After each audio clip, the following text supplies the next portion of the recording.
is the Pahal and Gregory classification. The first one talks about the relation of the impacted teeth in relation to the occlusal plane of the second molar. So class A, if the occlusal plane is at the same level or between the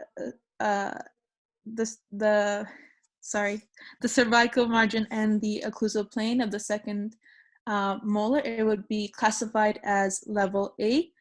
The second one, it would be, or class B would be the impacted tooth between the occlusal plane and the cervical margin of the second molar. Class C would be the impacted tooth is below the cervical margin of the second molar. So this would be the most difficult case to extract. The second categories for Pahal and Gregory classification would be the impacted tooth in relation to the ramus. So we have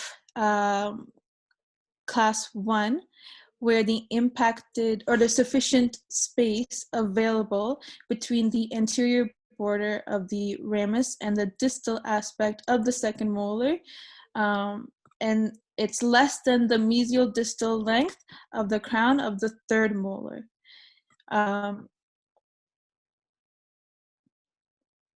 Sorry, there's sufficient space. Sorry, that was class 2. Sorry, there's sufficient space between the second molar and the ramus to extract the tooth. Whereas in class 2, it's the space is less than the mesial distal width of the crown of the impacted tooth. And then the class 3 is where the third molar is completely embedded in the bone of the ramus, and there's lack of space. So this is the most difficult case, class 3, because a lot of bone has to be removed, and there's a risk of damaging the nerves and fracturing the mandible in this case. So next I'm going to talk about the complications of wisdom teeth.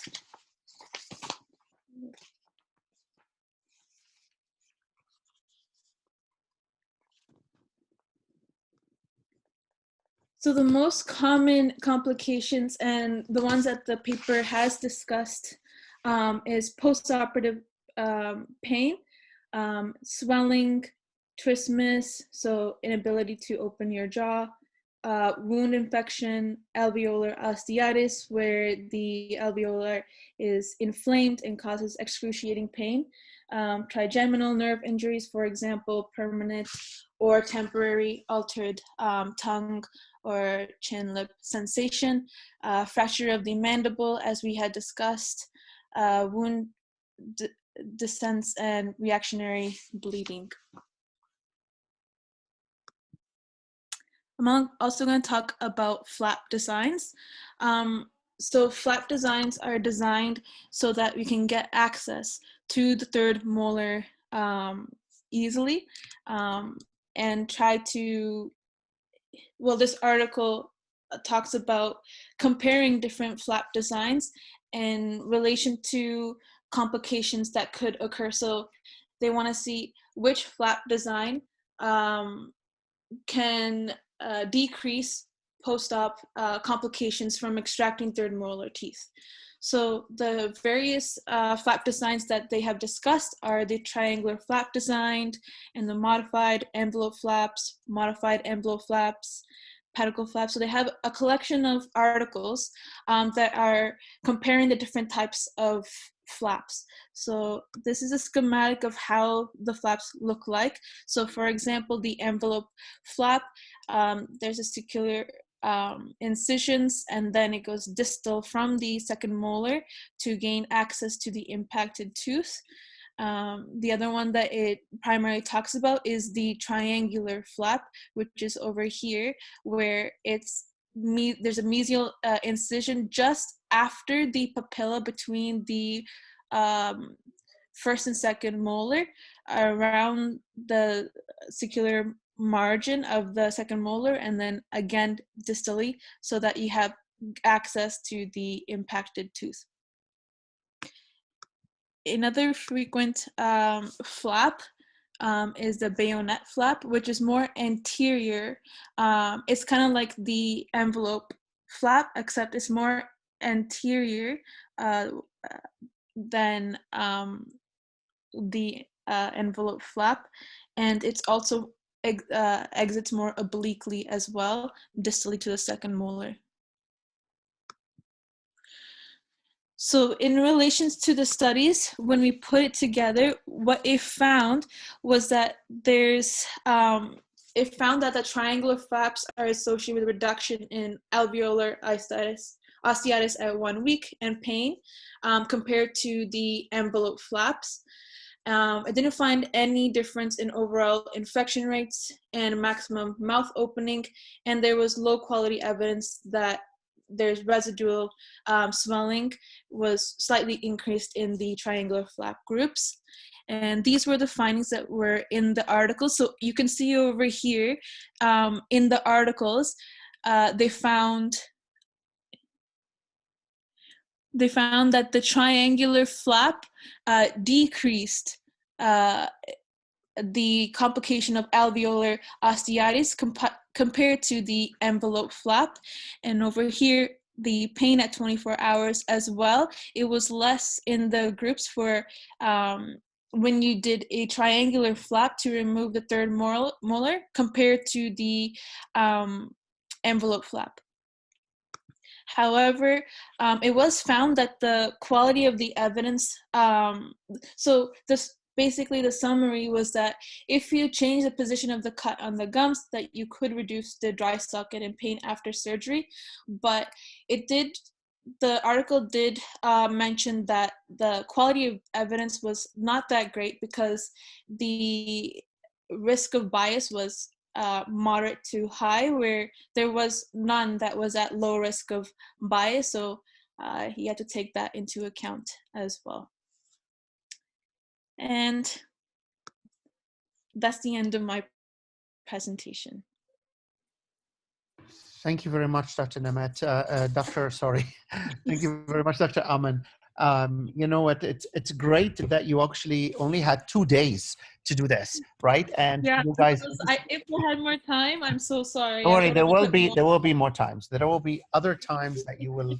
But anyways, you know what, Dr. Sally, what do you think? Should we have that discussion now for Dr. Aman, or maybe Dr. Maher can do his slides, and then maybe we can have everyone asking questions?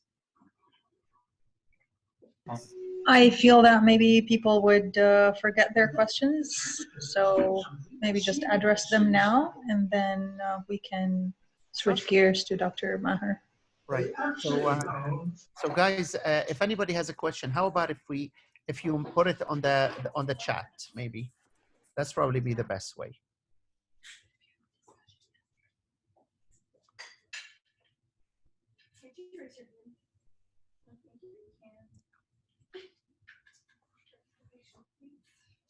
You can raise your hand on Zoom, I think, like 9 o'clock session.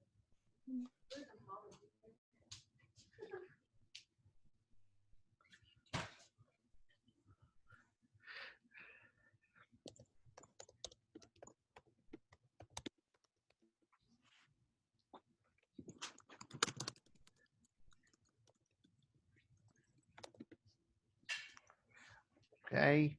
So we're gonna keep the options open for people to ask questions for the next 2 minutes. If not, Dr. Maher can carry on, and then maybe if somebody has any questions,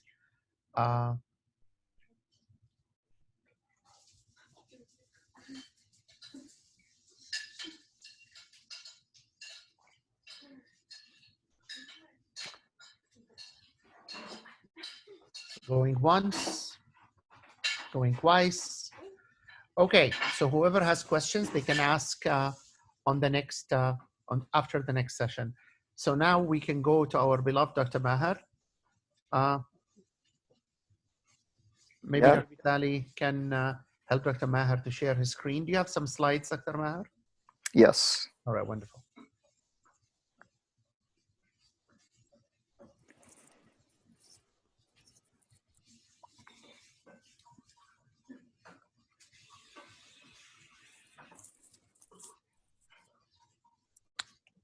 Is it sharing the screen or not yet? No, I don't see that.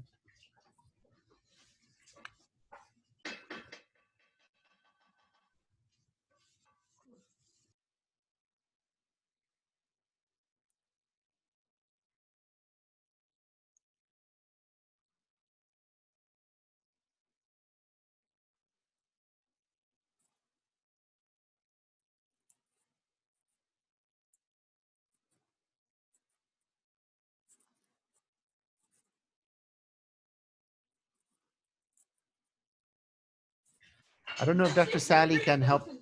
I don't know if Dr. Sally can help Maher doing the share screen. I don't know.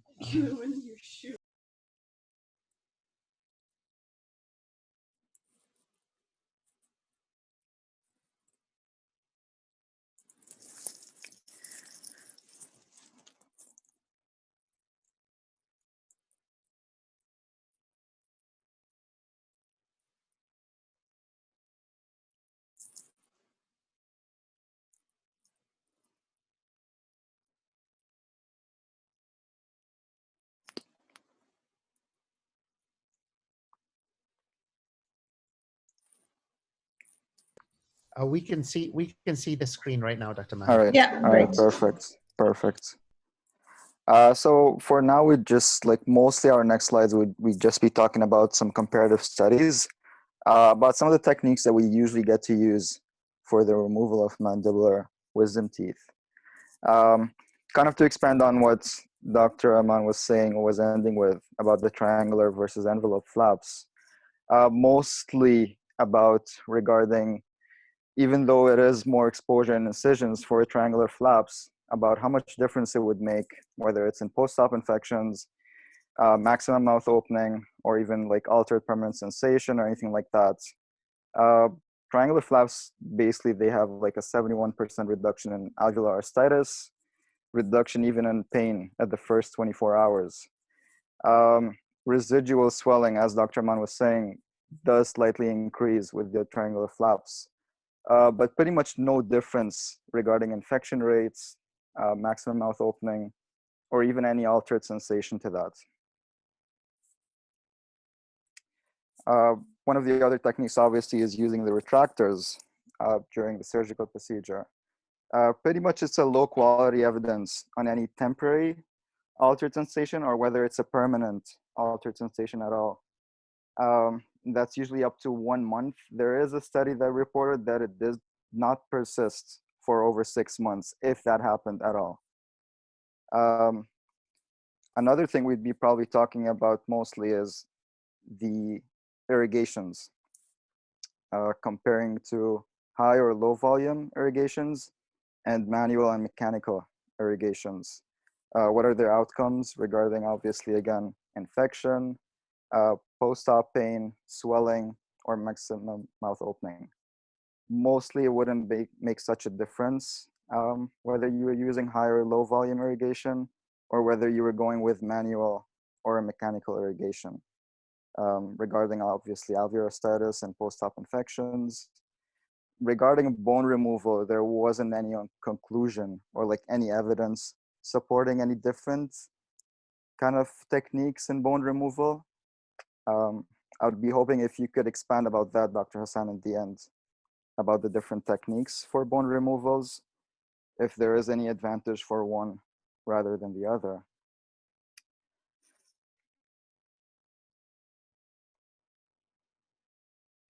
Now, regarding the primary wound closures and secondary wound closures, if there is any difference, again, we'd be getting to compare it regarding any risk or increase of alveolar osteitis, infections, altered sensation, pain, swelling, or maximum mouth openings.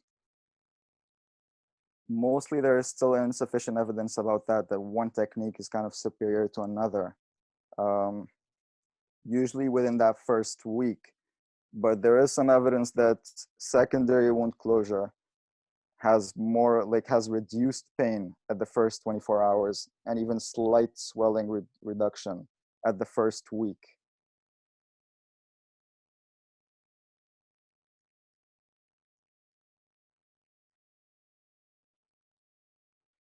Another thing is talking about possibly providing some drainage after getting to finish the surgical procedure. Again, we'd be comparing about any increased risk of infections or pain and swelling. There is some evidence that providing some form of drainage has less post-op swelling, better ability to have maximum mouth opening, and that's usually after the first week of surgery.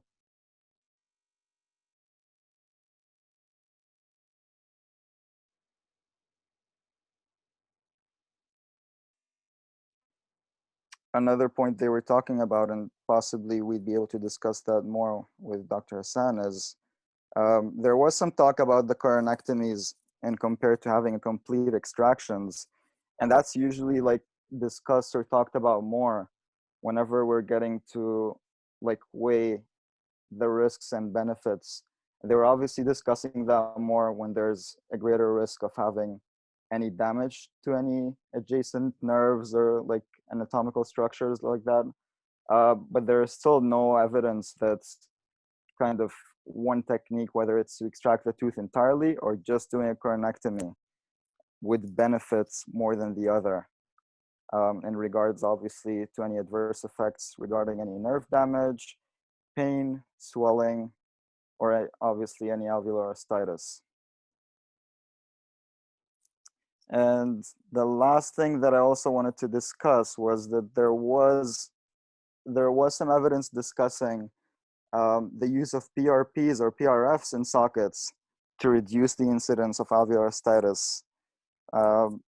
There wasn't any strong evidence about that that I could find. Do you have, like, probably Dr. Hassan, you'd have an idea about that, about the PRP or PRFs, about how good would that be to reduce like the incidence of alveolar osteitis? Would that be helping at all?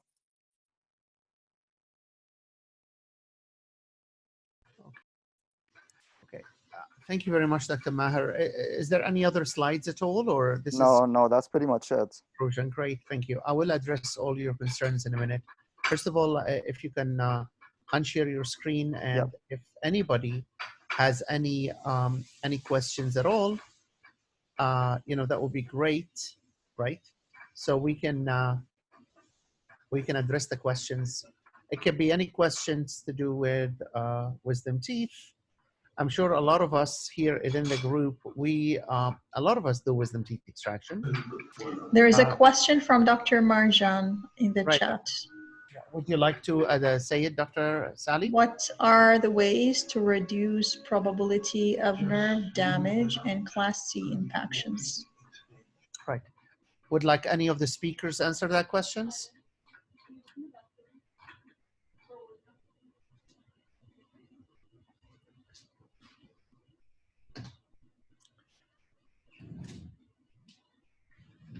Unfortunately, I looked over the document and I'm unsure. Maybe Dr. Hassan. Sure.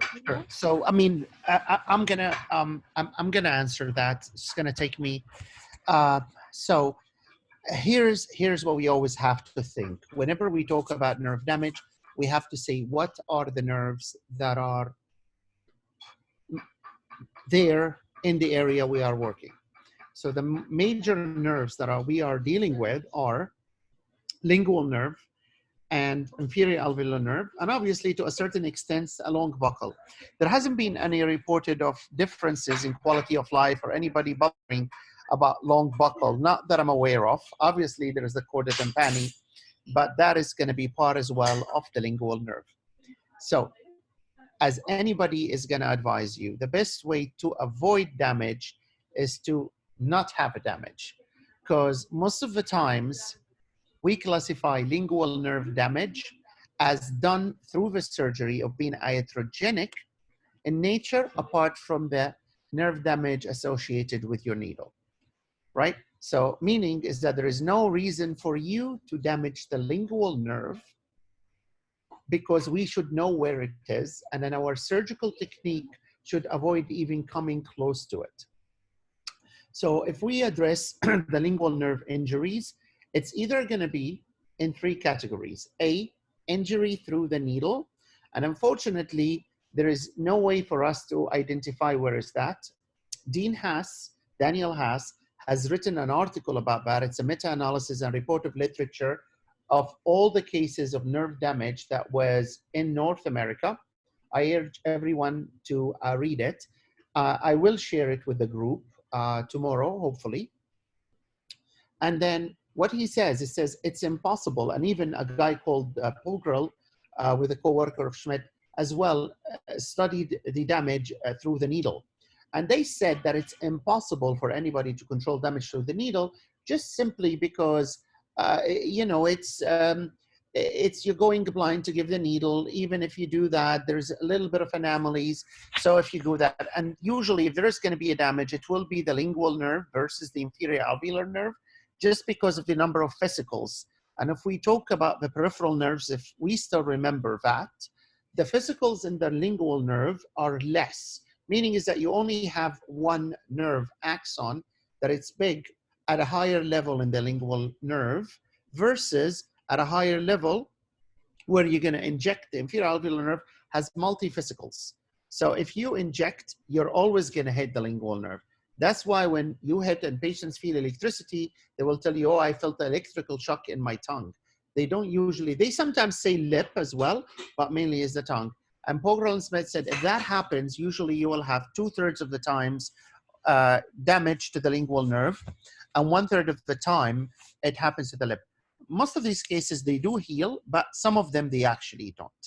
That's number one way of damaging the lingual nerve. The other one way of damaging the nerve, when Dr. Maher was talking about retractor, not retractor, that's an old technique of extraction. Still, nevertheless, the authors looked into it, which is actually beautiful. It's good for us to know about the history of how we used to do things.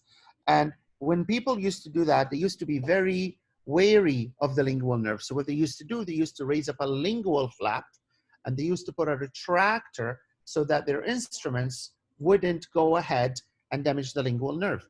We all know that the lingual nerve lies between the periosteum and the soft tissues. 25% of the time appears to be attached up to the lingual plate, according to the cadaver studies. So nevertheless, we know of the nerve injuries types. If you put a retractor, you push it, you're going to end up with something called neoproxia. And neoproxia is level 1 nerve injury, and usually it heals within a few weeks. And that's why if you look at the old literature of the incidence of temporary numbness in the lingual nerve, you'll find it as high as 40%. Because what people used to do, they used to put a retractor and they used to push it, right? And the third one is the bad one, is the one that no one should have, which is the permanent damage to the lingual nerve due to cutting of the nerve, due to rotary cutting of the nerve. That means that you did not know where the lingual nerve lies. And that is a problem, because you shouldn't be doing something without you being wary of your surrounding. Anybody who wants to do surgery should actually know where the lingual nerve is if you're going to do a wisdom teeth extractions. And there will be a couple of articles that I'll share with you, and I would love to have, you know, volunteers to summarize them for the group if you guys would like that. That is for the lingual nerve. The inferior alveolar nerve is a different story, because it is lying in a close relationships to the apices of the tooth that we are trying to extract. So the first thing that I'm going to say is that to our abilities, we have radiographs, conventional radiographs. So there is some good concrete studies that was made that will tell you how close the tooth is to the inferior alveolar canal versus nerve, because in conventional radiography, we're not going to see a nerve, we're going to see the canal. And I think if you have spent any time with me, anyone, you will tell me, like, repeat, repeat, repeat, repeat, because education is the art of repetition, is that A, loss of cortication, B, deviation of the canal, and C, darkening of the roots. So those 3 signs, not the Sippen signs. The Sippen signs is an old article. The 3 signs is the new article, or would actually let you know if the nerve or is the canal is in close proximity to the nerve. Now, does that mean that the nerve is going to be damaged all the time? Not really. Some people advocate sending up patients to cone beam CT scan. There has been a whole lot of literature about the validity of sending patients to cone beam CT scan. The cone beam CT scan, let's all remind ourselves, in no way will change the outcome of the surgery because it does not change the position of the nerve. But what the cone beam CT scan will serve as a tool from a medical legal point of view to explain to the patient in a 3-way dimension, here is your apices, here is the canal, here is how it looks. Unfortunately, the tooth is inside the canal. And then the patient chooses whether to do it or not. Another thing that Dr. Maher has touched as, and he asked me to elaborate in, is coronectomy, which this is a way for us to minimize rather than avoid the possibility of damaging the nerve. But we have to understand, and coronectomy is by definition an intentional removal of most of the tooth and leaving a small portion that it's very close to the inferior alveolar canal intentionally, meaning is that we go in and we know we're going to do that. We inform the patients we're going to do that. And the outcome is going to be 3 things. A, is that this is going to be great. The root tip is going to stay where it is forever and it's not going to move. 2 is that the root is going to start to migrate coronally, and at a later stage, the patient will require another second surgery, and that's okay because you know, the root will be far away from the nerve, and it will just be removal of a root tip, and it wouldn't have any serious you know, implication on the nerve. 3 is that the root needs to be removed due to the fact that it starts to become mobile, and I'm going to come to this right now, or the tooth develops an infection postoperatively immediately that doesn't respond to antibiotics, more than 2 rounds of antibiotic, according to the classical article, and then that means that you have to remove it. Now, there is still nevertheless contraindication to coronectomy, and the contraindication to coronectomy is following. Number 1 is that the horizontal positioning of a tooth. Now, this has been debated, this has been challenged. A lot of people say no, it could be, but still, nevertheless, according to the standard of care and the article of Pogrel and Schmidt, and I'm going to send it to you, is still considered as a standard of care to coronectomy. It has the technique of how to do it. It said there is 3 contraindications to coronectomy. One of them is the positioning of horizontal tooth. 2 is the presence of infection, and C is the mobility of the root. So if your root is mobile, then you really cannot do a coronectomy. You have to extract the tooth. So can we promise the patients that the nerve is not going to be damaged when we do coronectomy? Absolutely not, because you still have that 30% chance that you might remove the tooth. And then in that case, there is a chance. So I think the safest thing to do is to explain to the patient, let them walk into the surgery, talk to them about advantages, disadvantages, benefits, and risk. At the end of the day, if the patient has a problem with their tooth, then if the tooth is infected, you remember, infection is a contraindication to treatment. If infection is contraindication to treatment, how can you make a coronectomy, right? So another thing as well Dr.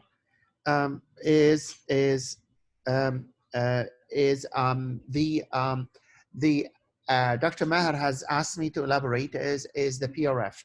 Lately, I think in the last 2 months, there has been a meta-analysis in the Journal of Oromaxillofacial Surgery about use of PRF after following extraction, and they say that there was some evidence in favor of having a PRF.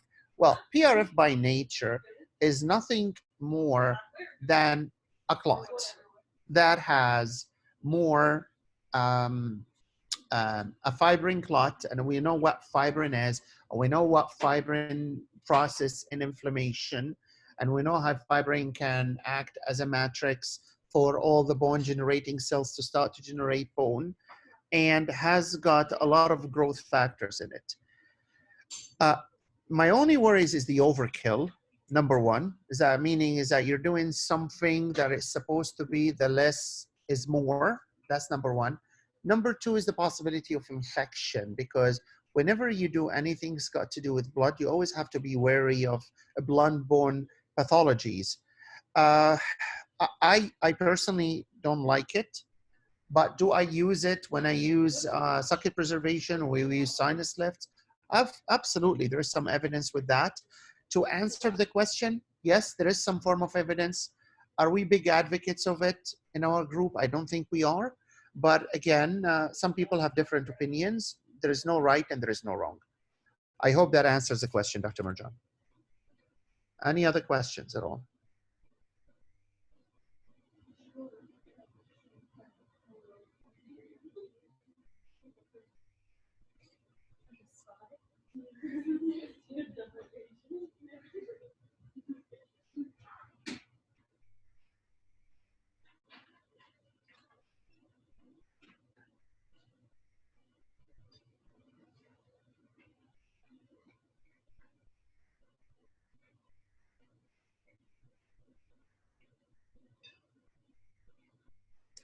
Okay, so Dr. Aman has asked the question, if there is an infection on the tooth overlying, what is the treatment? Well, the treatment will basically be extractions, right? The treatment will be extraction.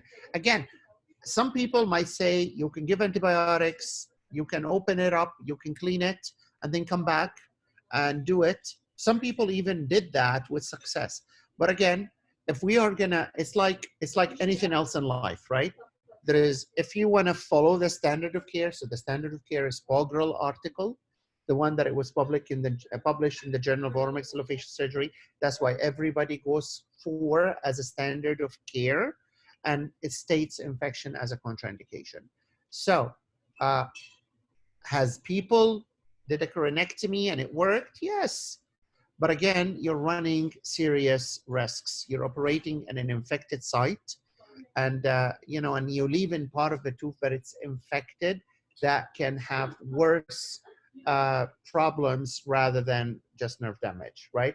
Can have a space infection that could be life-threatening, and so and so and so. This is something that you know, debatable. We can spend a whole day talking about it with pleasure.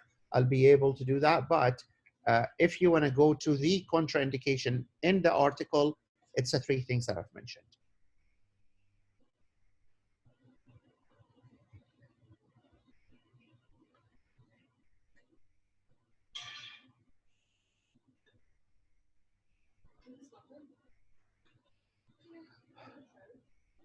Ramsey has done a beautiful question, right? Let me answer it. Right. So I don't think that anybody has looked into why the triangular flap has got less problems. But my thoughts have always been, is it what Dr. Ramsey Malik has mentioned, is that whenever you do a triangular flap, you cause less tension because you have your release incision quite wide, and then when you retract your tissues are not tight. They're actually not strangled. If you try to think about it, we always have to remember or remind ourselves of what are the common things. Where is the blood supply to the cortical bone comes from? Most of the time, it comes out from the periosteum. 80% of the time comes up from the periosteum, 20% of the time comes up from the medulla, from medullary bone, cancellous bone. So if you really think about it, if you have a very tight flap, you're going to strangle your periosteum. If you do a triangular flap with a white base, as we're supposed to do, you're not going to impair up your blood supply. So your periosteum is going to be intact. You're going to be more visible, as Dr. Malik said. You are going to be able to work faster. So, you know, your area is not going to be deprived of from the blood supply. So you will have technically less pain. Plus, the way that we close those triangular flap usually allows for a little bit of a natural drain where, you know, all the edematous products can come out naturally through that, right? So I don't have a concrete answer, but my thoughts agrees with Dr. Malik have suggested is that you will have less pain because you have a very relaxed flap. You can see everything, so your instrumentation will be good. You'll be able to work faster. Your periosteum is not going to be strangled. Your blood supply is going to be not impaired. So I think that's why it's going to be better.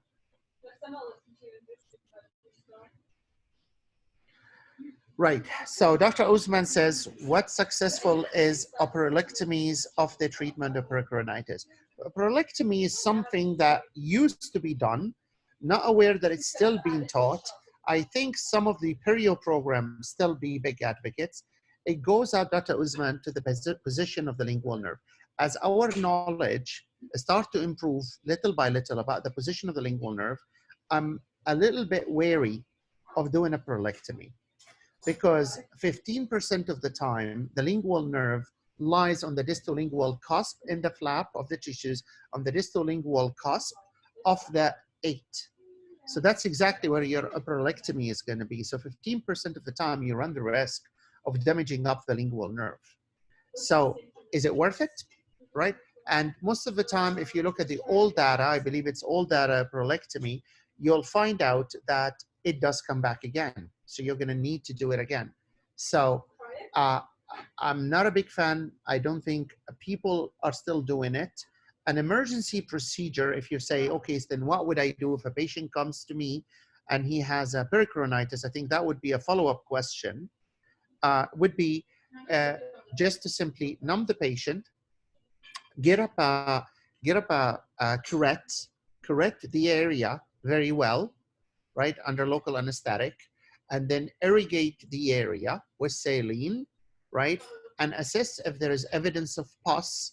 If there is evidence of pus, then there is big thoughts that to prescribe antibiotic. If there is no evidence of pus, then you can just simply give a non-steroidal anti-inflammatory if the patient obviously is not allergic to it, right? That should take off the problem, and obviously you need to book the patient for extraction or definitive treatment if the patient has suffered more than 2 times of pericoronitis.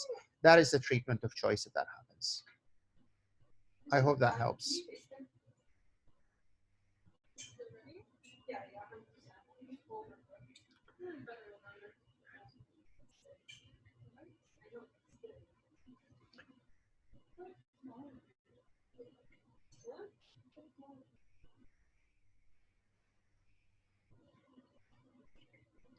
Right. Again, distal wedge is, again, a very prominent perio procedure. I'm not aware if the perio department are still doing it. Most of the time, patients who have operolectomy on distal to the 7, I always like to think, what age are they? I usually will request the Panorex, and then I will look at the position of the 8 and how is it erupting, is it impairing. If the 8 is not a factor, right? If the 8 is not a factor, then what I would do, I would do palliative treatment. So what my palliative treatment is that what I thought in the beginning: numb the patient, correct the area, irrigate the area significantly, because the more water you introduce the area, the less inflammatory mediators are going to remain in the site, and I will give anti-inflammatories. Now, nevertheless, if the 8 is the problem, and the 8 is going to be in so much unfavorable position to erupt, and we have probably seen that it has caused up the infraocclusion of the 7, then what we do is that we address the cause of the problem. So the cause of the problem, even if the patient is 14 or 13, would be an extraction of the 8. So we do that. We do that. Sometimes what happens is that the 7, the patient is severely crowded, and there is not even a situation for the 7 to erupt rather than the 8. Usually taking the 8 will clear a little bit of a problem. Not only will take the space, but will cause less dense bone distal to the 7, that the 7 can actually erupt passively into that position. That's what I would do.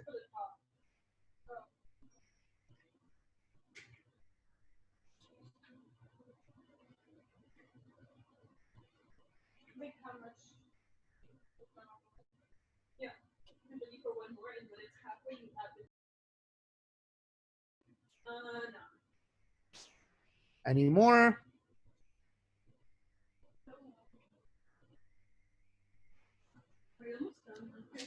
Okay, section in the tooth number 7 can cause lingual nerve damage. Okay, again,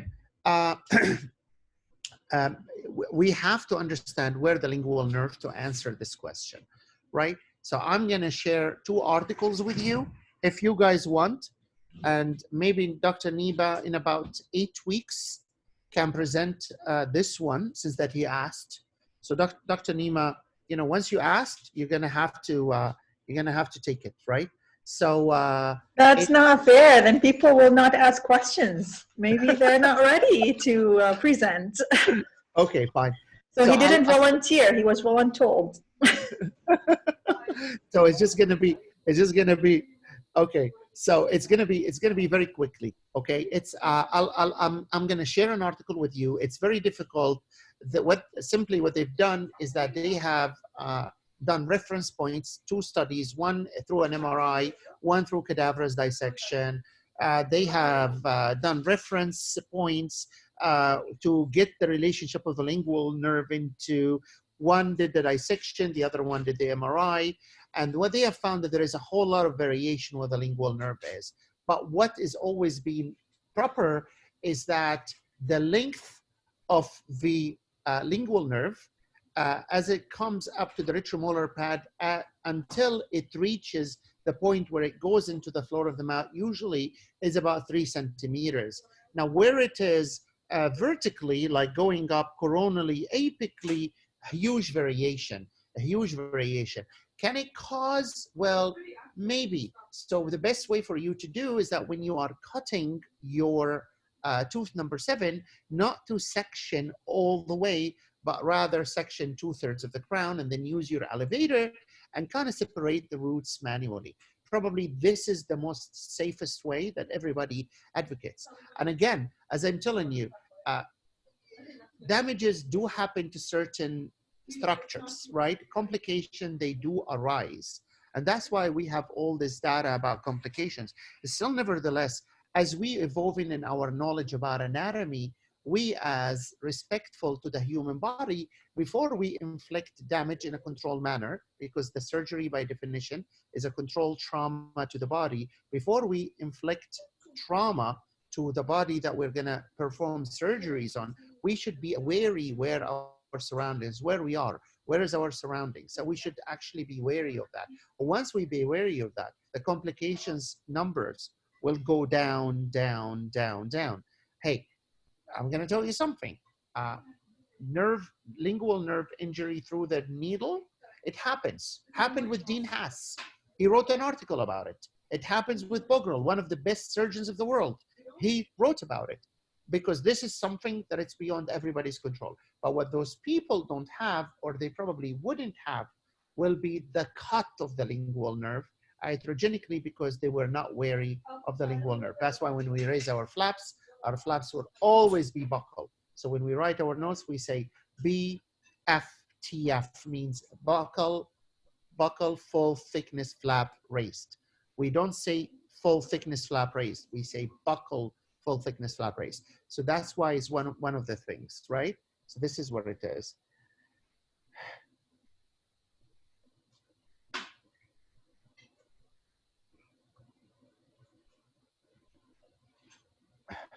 I'm sorry, I'm going through the, I don't know who wrote, I don't know who's the iPhone. Who's the, I'm sorry, I don't have the name. My fault, guys. Somebody just send me a message.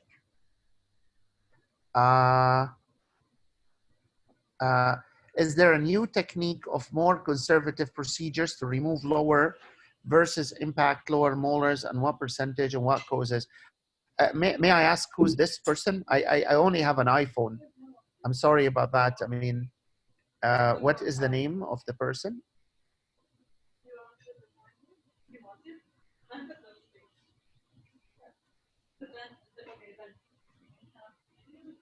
Oh, Dr. Rand, how are you? So there, I don't quite honestly follow what the question is. Are you saying that, is there any new ways of removing wisdom teeth?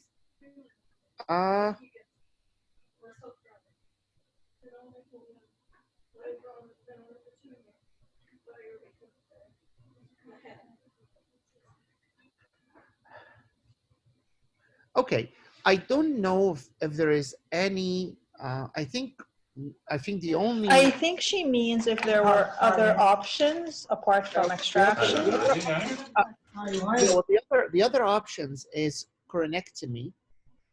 And coronectomy comes in different ways. There's a lot of people, if you're referring to doing a little bit of a coronectomy and then putting a bone graft on the top of the tooth, yes, that has been mentioned. And yes, that has shown that the tooth is not going to migrate coronally. If you are talking about opening up a bony window and just trying to let the tooth to erupt, or if you are thinking about doing a bony window and putting up an ortho tag into it and extrude it, I mean, those things have always been mentioned. But to be quite honest with you, I mean, yes, I read the articles, but I don't think that there is legitimacy into it. I mean, you know, you're going to raise a flap, you're going to remove a bone window, and you're going to put up an ortho appliance into it to try to extrude a tooth. And I'm sure, like one of our attendees over here, Dr. Buja, who is actually one of the greatest, you know, people that we know, and soon, hopefully, we will see him, you know, a full certified orthodontist very, very soon, hopefully, will tell you how hard it is to extrude a tooth. So if you're going to go the extra mile to extrude a tooth that way, why don't you just simply do a coronectomy and allow nature to take up its course, and you may have, you know, 30% of the time a natural extrusion. Or if you want to open up a bony window and allow this, don't forget that most of the time the position of the tooth is not going to be allowed. If you're going to only open a bony window, you really are allowing the tooth that is buccolingually to, you know, erupt buccally more rather than a distoangular or a mesioangular, because the tooth, even though the tooth is going to always follow the path of the least resistance, I don't think there's enough data to support that. I don't know if that answers your question, Dr. Ron, if that's what you mean about what you said about the other techniques.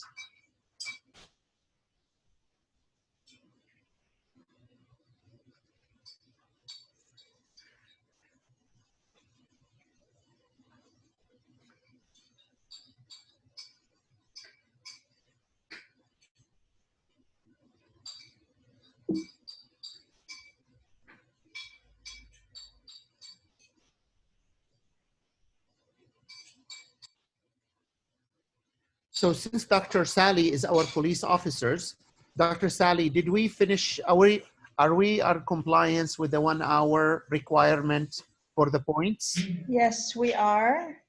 And I think, oh, there is one more question. Recommend to prevent fibrous distal to the 7th after extraction. I'm sorry, Ramzi, I didn't see the question. My extreme apologies. So what are the surgical technique would you recommend to prevent excessive fibrous tissue distal to the 7th after extraction of the 8th?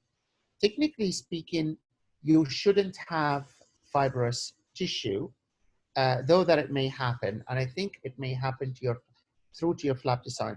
If you want to think about what you want to do, you want to close the site by primary intention when you do lower 8. So when you do lower 8 and you suture, you're bringing tissues edge to edge and you adapt them. So if that is to happen, you have to identify that the tissues in the mucosa are epithelium, not fibrous tissue, right? Fibrous tissue will probably rise if you try or allow healing by secondary intention to happen. Nevertheless, you know, just because of the position of the site that we're in, I find that most of the tissues will self-adapt and 1 or 2 suture will be more than sufficient to bring up the tissues. I haven't seen a lot, to be quite honest with you, of fibrous tissue with me. I don't know, did it happen a lot with you?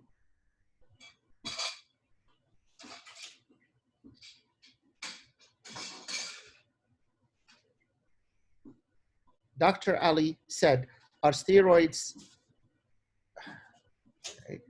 I have no idea why that would happen, because as we all know, Dr. Ramsey, because some Ramsey said, I see patients with it. I hope they're not my patients, and if they are, I would love to see them. But we all know that healing by primary intention and the mouth is forgiven. So usually soft tissues should self-adapt and shouldn't, unless you have impaired healing. Fibrous tissue could be a sign of delayed healing, but to be quite honest with you, eventually the mouth should heal proper. If you're doing an 8, I really doubt it, but you know, I haven't seen it. I don't know if there is anything about it. I'll have to search it more, because personally, my understanding that I haven't seen a lot of fibrous tissue. If you're talking about hyperkeratosis, that's something else. That could be probably due to the trauma previously, because we know that epithelium have keratocytes, and keratocytes will produce keratin.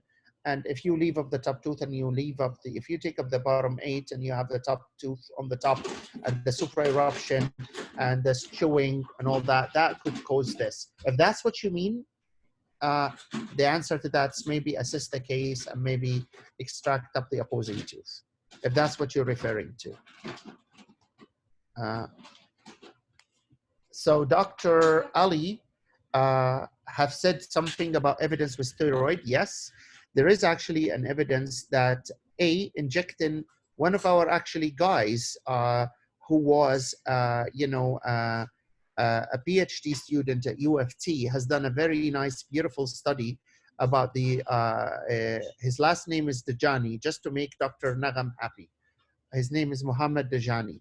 And just to make one of our associates happy, their name is Daran Najani. I don't know if they're related, but from the same city. So I'm assuming that they are related. He is right now faculty in the States, in North Carolina. And he was a PhD student at U of T. So what he has looked into, he has looked in injecting steroids locally. He did a split mouth study where he took one wisdom tooth without anything, and the other one where he injected dexamethasone 8 milligram into the site. And he found that there is less signs of less trauma, less pain, less everything. As we may understand, all of us, whenever we talk about pain, we have to associate it with inflammation, right? So we have to think that what are the inflammatory mediators that are responsible for pain? Substance P, bradykinin, all those things. And we have to understand that, you know, steroidal anti-inflammatory will play a role in reducing that. So is there an evidence? Yes. How can you administer it? You can, there is a whole lot of data that has looked into that, and all of them were valid. One of them is to give steroids orally. Some of them said pre, some of them said after, and then after that taper it down. So 8 milligram of dexamethasone, for example, followed by 4 milligram dexamethasone day 1 after the surgery, D2 after the surgery, day 3, because we know that inflammation should actually subside at 72 hours. We all know that. That's the rationale behind the administration. Some people said that they can administer it intravenously at the time of the surgery, and some people said that they can inject it at the site. And all of them had evidence to do that. And even there is some evidence that administering that same way, steroids in the 3 different ways, has a better chance in, you know, in less nerve damage. So there was actually a less nerve damage when you give steroids. Does that mean that you should give steroids to everybody? Absolutely not, because you really need to remember how the steroids work. And you have to think about immunocompromised patients. You have to think about diabetic patients. You have to think of the damage to the DNA. So you have to think of it from all aspects, from all angles, as we always do. before you introduce an agent, advantages, risks and benefits. Why do you want to do that? Why don't you let nature take its course, right? Yes, we want our patients to have the less pain, but if you can think that the extraction will cause moderate pain, we can control that with non-steroidal anti-inflammatory in a proper way. There is a whole lot of studies that shows that, you know, combinations of non-steroidal anti-inflammatories with Tylenol in the first 8 hours will reduce significantly moderate to severe pain. So we can do that. Can we give mild, can we give some narcotics for severe pain? Absolutely. Not too much, a little bit. Enough to carry on with the pain. When is the pain going to be severe? In the first 24 hours. Do you want to see the patient if the pain lasts for more than 48 hours? Absolutely, because that would be a sign of infection. We have to differentiate between the two processes, infection and inflammation. Inflammation is a natural phenomena that the body does to go ahead and initiate healing, versus infection is something that we don't want to see. I hope that answers the question. Dr. Mandy, there's been some progress in using laser to dissect soft and hard tissue for wisdom teeth. I don't know. To be quite honest with you, I know there is laser when it comes to the soft tissue. I don't think how laser would be affected to cut up the bone. I really think that whenever you do any type of procedures, you have to think about the heat that it's going to be generated. That's number one. And how long is it going to take you? One thing that I know, that an occlusal filling will take a while for laser. I'm not the best expert on it. If somebody knows more, but I'll gladly look into it. I'm not I don't know, to be quite honest with you. I was referring mostly to pseudo pockets. Sorry for the confusion. Oh my God, I'm so sorry. So, Dr. Ramsey, pseudo pockets. Pseudo pockets means overgrowth of the gingiva. Overgrowth of the gingiva means that you have not adapted the tissues very well, or if you had to remove quite a bit of bone. So if you're talking about pockets, that's fine. The pockets is that you don't have a lot of bone. Some people have been big advocates of recessions, of grafting. There has been a lot of studies, and I'm going to refer to Dr. Aman's Bill Gregory, because most of them looked into it from a Bill Gregory standpoint of view, and they looked into 2 and 3 C's. The 2 and 3 C's usually will result in a whole lot of bony defect inferior down below up the cemento enamel junction. And that usually can cause a pocket, as Dr. Maher. Dr. Maher, as we may all know, it's a process, right? So usually there is a race. Which is going to go first, bone or tissues, right? So epithelium versus fibrous. Fibrous tissue will develop into bone into a critical or non-critical size defect, like the wisdom tooth extraction. Well, non-critical size defects has a certain number to it, versus if we do a graft. A lot of people have been a big advocates of grafting. Some people graft, some people put PRF. That's what most of the PRF studies are. But again, nothing goes into the basic principles. If you correct the area very well, if you make sure that the patient is going to bleed, if you close up the area very well, usually most of the time, nothing will happen. But again, you remember, no epithelial cells in the socket, you correct very well, you irrigate very well, you clean up the sharp pieces of bone, and you suture very well. Usually that will, that will prevent that to happen. But if it does, if you feel in doubt and you want to graft, there is no contraindication to this.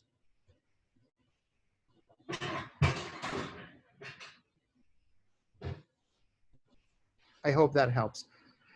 Okay, the police officer, Dr. Sally, do you think we can give everybody that attended 1 point?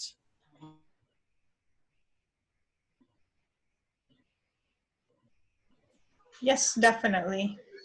Okay, great. Thank you. So there is one last question from Dr. Ramsey. Oh my God, Ramsey! No, you know what? All I'm worried about is your dinner, because I hear some cooking happening in the background. You got Dana. I think they're gonna finish it up. You're not gonna have anything left for you. No, Ramsey, no, I'm not gonna. I love Ramsey. No, of course, I'm just kidding. And Ramsey, by the way, guys, is one of the most intelligent dentist that I've known, and it scares me is all the graduates from Montreal are the same, right? That means I have to send my daughter to Montreal, ship her to Montreal to study medicine. But anyways, so Ramsey, piezo is a great tool that can give you a very much controlled cut, right?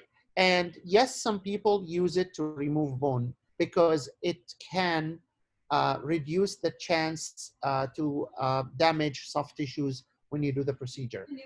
Even some people have been big advocates to use it whenever they do even orthodontic surgery. A guy by the name of Alice, if you look into his studies, and you know that, but anybody who did orthodontic surgery is gonna laugh at him because probably it will take him 6 hours to go ahead and do a sagittal cut.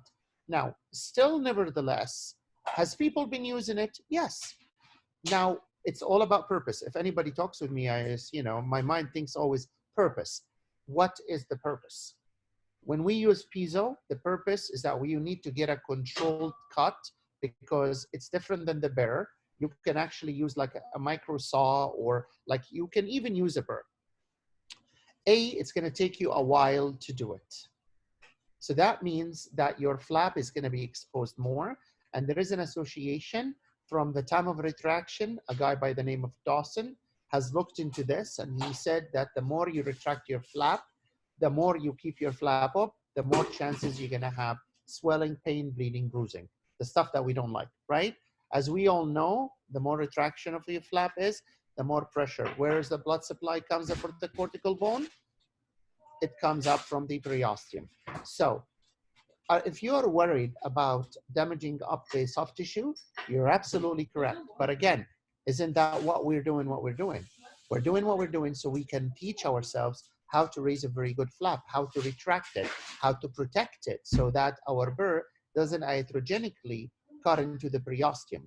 We learn how to do our technique neat and fast, because the faster that we are, the less damage up that we are going to cause up to the periosteum, the less swelling, the less pain, the less bruising. So to answer your question, has people been doing it? Absolutely. Has people even been doing it in orthodontic surgery? Yes. I do have a piezo. Do you know when I use it? I use it when I do a sinus lift. People who have got use a piezo, as anybody else, it's a company, it's a manufacturer, want to make money, so they will tell you you can do everything for it. You can even build a house with the piezo, they tell you, right? But I think the application for the piezo should be reserved to a few things, right? It should be to maybe, I personally would think of nice, you probably can get up a very nice sinus lift, because you're not, sometimes it gets really very difficult not to penetrate up the lining of the sinus. So you can use the piezo. But whenever you are doing, up the piezo in the wisdom tooth, and if you are thinking about damaging the nerve and all that stuff, I don't think that has been studied, and I could be wrong. I think it's only been studies on soft tissue. I don't think it's been studies on nerves. And if you know, fibrous tissue and epithelium is different than a nerve. Nerve it's a neurovascular bundle, right? And a little bit of vibration on it can cause the axons in the bundle to dismantle, right? They're very thin filament. And if you remember up the types of the injuries, the Seddon classification and the Sunderland classification, you'll find one of the classification is that the actual sheath is intact, but inside of it, the filament is disrupted. So I would even worry about that, even if you think that the nerve is not physically cut, but the type of vibration that you're going to give, even if you're coming to it and close to it and it says, oh, it's not going to cut it because look at the vibration, I would worry about that part as well. I hope that helps.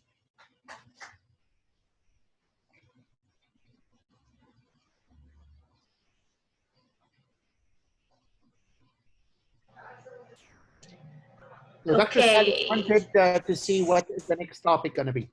So first, I would like to thank Dr. Maher and Dr. Aman for presenting. I'd like to thank all of you who attended, all of you who asked the wonderful questions. Thank you, Dr. Hassan, for all the explanation and clarification. I feel that the next topic might be one of the articles from the RCDSO. We will finalize the topic, me and Dr. Hassan, and share it in a couple of days on the group. And then I will be waiting for volunteers to we'll ask present in 2 weeks. Don't get people to volunteer. Just assign them. I'll give them the chance to volunteer until, you know, the weekend. If I don't hear from anyone, then it will be a voluntold kind of situation. I think Dr. Lubna wanted to present. Really? Yes. Speak up, Dr. Lubna. Well, maybe she's not listening. That's why. So that's why. If she's not here and she cannot kind of say otherwise, then it is, yeah, she is here. She doesn't respond, then it's set. That's it. That's it, right? She is. Okay, then. Target. Sure. So we'll probably finalize the topic in a couple of days, and the next presentation will be in 2 weeks. Is that correct, Dr. Hassan? Yes, I think that's correct. Yes. Okay, excellent. Now, with regards to the CE points, I'll communicate with Fatma so that she can print the certificates or send it by email or something. Who was actually attending, so we can, just for the sake of documentation and you know, so that when submit up the names up to the RCDSO, just in case of questions. I think is there a way for everybody that was here just to send a small message to the chat, and then Dr. Sally can just get you. I don't know how we can do it, Dr. Sally. Honestly, I'm not tech savvy with Zoom, but Rima is here. Is Rima one on? second. I know there is. So there are iPhones that I cannot recognize. That's what I'm trying to say. I mean, the people that they have the name will be very glad, you know. But okay, so we'll take 1 second. We will take the next 30 seconds to 1 minute for everyone who is here right now to write their name, their full name, in the chat. 30 seconds to 1 minute max.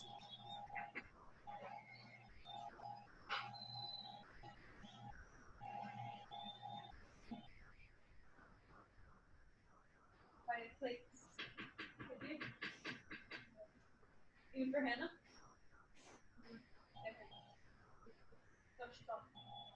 Hannah, you're up, right?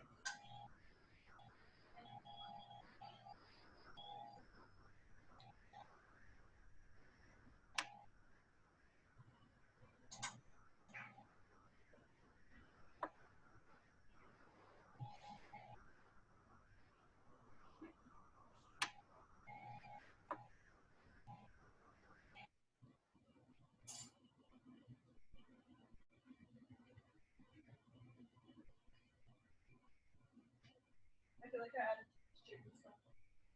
Here's like chicken stuff. Can you try? Maybe some cheese.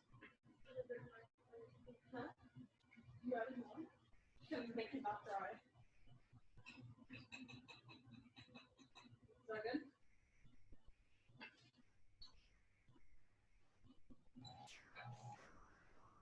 I think everyone.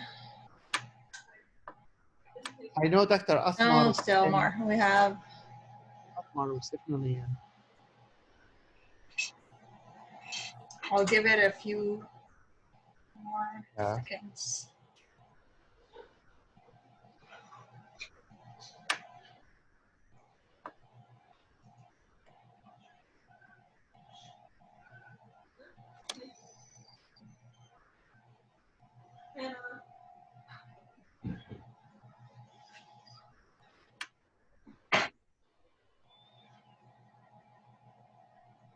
I know Dr. Wiam is on as well. I saw her.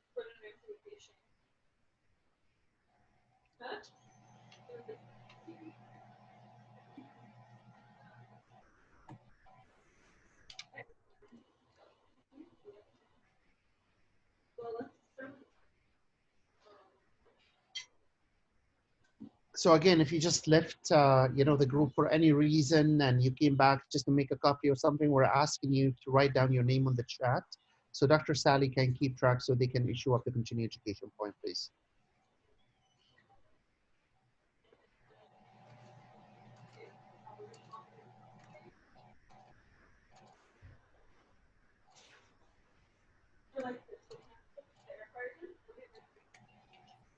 I have 35 out of 39. There is me and you, so that's 37. There should be 2 more. One of them is Rima, and there's one last person. Is Wiam there? Is Wiam's name there? I know she was there. She's not No, part she was of there. the. I know I saw her name. That's what I'm trying to say. Mesa. Mesa. Oh, that's Mesa. Our Mesa? Yes, that's our Okay, name. great. So I have everyone. Okay, but if Dr. Wiam is not there, I actually saw her name until the end, right? Yeah. That's the best. Excellent. Okay, perfect. So thank you, everyone. And we will meet in 2 weeks. Okay, great. Great meeting you, everyone. Thank you very much. Good Goodbye. night. Bye-bye. Bye. Goodbye.